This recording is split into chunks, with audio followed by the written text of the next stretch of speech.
Salut, bienvenue à tous dans le nouveau rendez-vous d'actualité.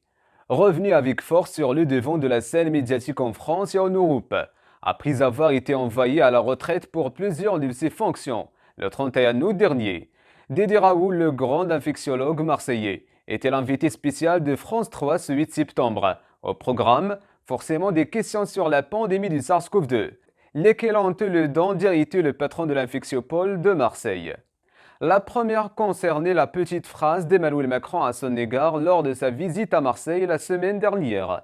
Le président de la République a notamment pu regretter que Didier Raoult ait pu crier ces phénomènes de rejet de la vaccination par sa parole médiatique. Monsieur, vous êtes tordu, a rétorqué Didier Raoult. Passablement agacé, le président a commencé par dire qu'elle avait de l'estime pour mon travail scientifique. Qu'il avait de l'estime pour mon travail. Et là, vous êtes tordu. C'est-à-dire que vous faites comme d'habitude et on va s'arrêter tout de suite.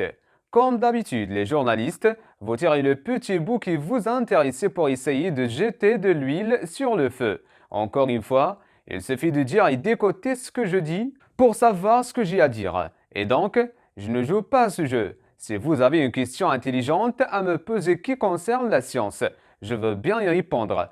Vos cancanages, ça ne m'intéresse pas. Deuxième question de journaliste. Face aux nombreux variants, est-ce que vous conseillez aux Français de se vacciner, tout simplement en tant que médecin?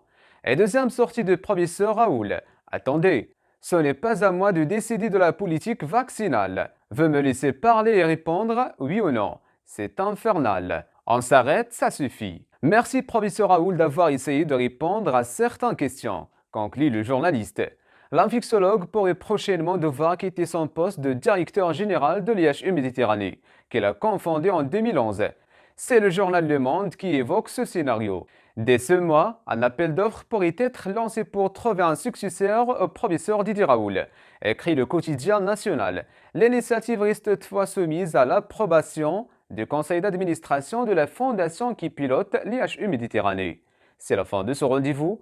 N'oubliez pas de réagir sur la section de commentaires et d'activer la cloche de notification. Merci et à très bientôt.